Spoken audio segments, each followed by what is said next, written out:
हम आज आ गए हैं यहाँ मथुरा में मुख्य चिकित्सा अधिकारी के पास, यहाँ पोस्टेड है डॉक्टर रचना गुप्ता। और आइए मिलते हैं डॉक्टर रचना गुप्ता जी से और जानते हैं कोरोना के विषय में जो लोगों के मन में भ्रांतियां हैं, उनसे मिले जुले प्रश्न, और देखते हैं वो क्या कहती हैं। तो आइए चलते हैं रचना गुप्ता जी के पास। मैडम, जैसा कि इस समय कोरोना का समय चल रहा है और पिछली बार से ऐसा सुनने में आ रहा है कि ये अब जो कोरोना की स्थिति है वो ज्यादा खतरनाक है, तो इस संदर्भ में आप हमारे दर्शकों को क्या संदेश देना चाहेंगी कि क्या सिम्टम्स हैं और इनसे कैसे बचना चाहिए, इसमें थोड़ा सा आप विस्तार से बताइए। सभी से कहना चाहूँगी कि कोरोना की दूसरी लहर अपने चरम पर है। बहुत सावधानी बरतें, बराबर मास्क लगाएं और 2 गज की दूरी का पालन करें, और बहुत आवश्यक हो तभी घर से बाहर निकलें, और बराबर हाथ धोते रहें और कोविड प्रोटोकॉल का पूरी तरह से पालन करें।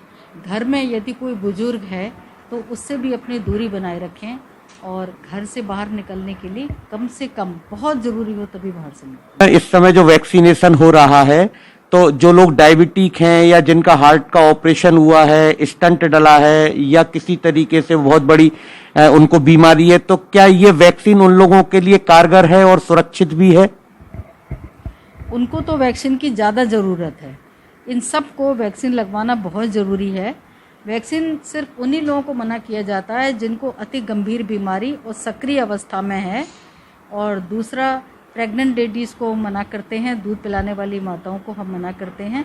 बाकी सबके लिए वैक्सीन एडवाइजेबल है। एक माइंड गेम है या वास्तव में कोरोना जैसी कोई महामारी है? जैसा कि पहले देखा गया था, गणेश जी ने हमारे देश में दूध पिया, शंकर जी ने भी दूध पिया, और कुछ लोगों ने देखा कि घर के बाहर बंदर है तो इस तरीके के हवा आया।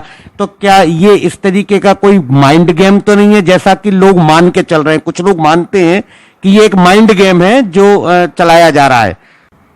अब महामारी का विकराल रूप सामने है, और इस समय तो कोई माइंड गेम वाली बात ही नहीं है, और ये सबके सामने ही दिख रहा है कि महामारी अपने विकट रूप में है, और सबको अत्यंत सावधानी बरतने की ज़रूरत है, और किसी प्रकार का किसी के मन में भ्रम नहीं रहना चाहिए। इसमें टेस्टिंग का पैमाना क्या है? ये किस तरीके से टेस्ट करते हैं? आज हम कोई भी चेक कराने जाते हैं तो उसमें सब में कोरोना निकल रहा है, जबकि बाकी जो बीमारियां हमारे देश में थी वो सब बीमारियां कहां गायब हो गई अचानक से? आजकल कोरोना ज़्यादा फैला हुआ है, इसलिए टेस्ट में निकल रहा है, और बाकी बीमारियां भी इस समय हैं, लेकिन चूंकि कोरोना का ज़्यादा शोर है, इस वजह से बाकी बीमारियों का थोड़ा सा इसमें सूचना कम हो गई है, क्योंकि सबका ध्यान कोरोना की तरफ है।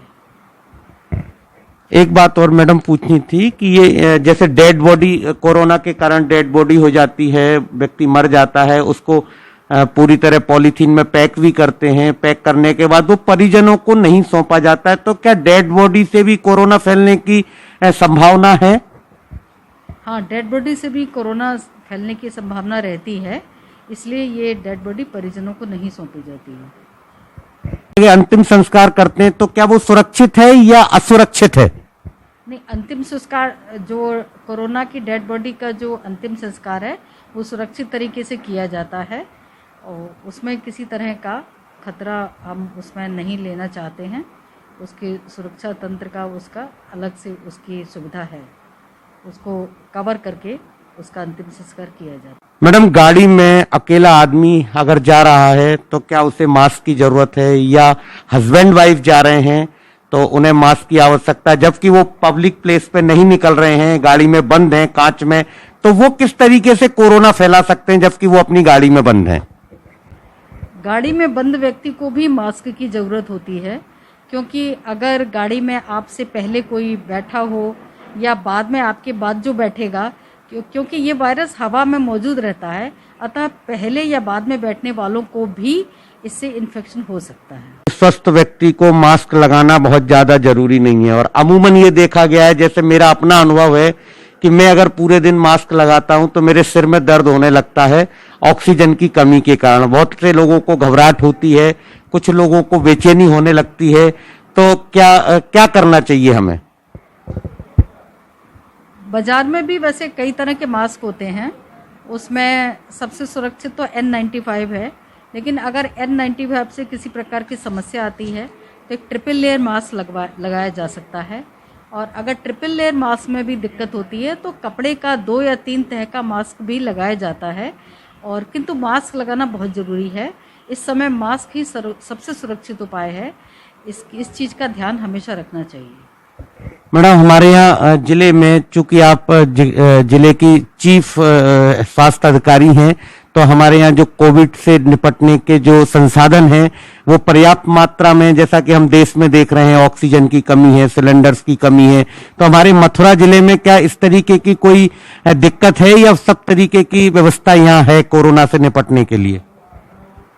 इस समय सभी जनपद कोरोना की समस्या से ग्रसित हैं और सभी जगह समस्याएं हैं, किंतु हम सभी समस्याओं का बड़ी हिम्मत के साथ सामना कर रहे हैं और अभी तक जनता को किसी प्रकार की समस्या नहीं आने दी। तो है नहीं जो कई चरणों में होगा, पहली लहर है, दूसरी लहर है, ये किस तरीके की लोगों में बातें भ्रामक तरीके से फैलाई जा रही है? लहर क्या होती है? पिछले वर्ष जो कोरोना हुआ था जी, ये इस कोरोना के बाद जनवरी के महीने में और जनवरी और फरवरी के जो महीने आए थे उसमें ऐसा लगा था केस काफ़ी कम हो गए थे और इस तरह लगा था कि अब कोरोना ख़त्म होने वाला है। लेकिन ये मार्च के अंत से कुछ कोरोना फिर से उभर के सामने आया है, इसलिए हम इसको दूसरी लहर का नाम दे रहे हैं। मैम, एक अंतिम प्रश्न और पूछना चाहेंगे कि हमारे जिले में बहुत से झोला छाप डॉक्टर प्रैक्टिस कर रहे हैं, कुछ BAMS वाले डॉक्टर भी कर रहे हैं। एक घटना कल वृंदावन में हुई है जिसमें एक कोविड वाले पेशेंट को डॉक्टर ने इंजेक्शन लगाया और उसकी मौत हो गई है। तो इस तरीके के जो लोग प्रैक्टिस कर रहे हैं, जिंदगी से खेल रहे हैं लोगों की, उनके लिए आपकी तरफ से या आपके विभाग की तरफ से क्या कदम उठाए जाएंगे? इस विषय में जनता को जागरूक रहने की बहुत आवश्यकता है और बहुत सावधानी से रहें और डॉक्टर की डिग्री को देखकर ही उनसे इलाज कराएं और किसी से सलाह लेकर अपना जब भी अस्पताल जाएं किसी से सलाह लेके जाएं। और हमारी तरफ से भी समय समय पर इस तरह के चिकित्सकों की जांच चलती रहती है। फिर भी मेरा जनता से आग्रह है, जागरूक रहें और इस विषय में पूर्ण सावधानी बरतें। नहीं, इस विषय में अगर किसी डॉक्टर की आपके पास शिकायत आती है जनता की तरफ से कि अमूमन जैसे प्रैक्टिस कर रहे हैं लोग और कोई आपसे शिकायत करता है कि मैम इनके पास कोई डिग्री नहीं है या कुछ भी नहीं है, फिर भी ये स्टेथोस्कोप गले में डाल के और प्रैक्टिस कर रहे हैं, तो उसके लिए क्या आपकी तरफ से कोई कारगर कार्रवाई होगी क्या? हमारे विभाग द्वारा बराबर सारे अस्पतालों में इस तरह की क्लिनिक्स में छापे मारे जाते हैं और क्लिनिक्स बंद कराई जाती हैं। क्लिनिक्स की सीलिंग की कार्रवाई लगातार चलती रहती है। मुख्य चिकित्सा अधिकारी डॉक्टर रचना गुप्ता, बहुत बहुत धन्यवाद मैम, आपने हमारे सभी सवालों का संतुष्टिपूर्ण जवाब दिया। हम आपका अपने चैनल की तरफ से आभार व्यक्त करते हैं।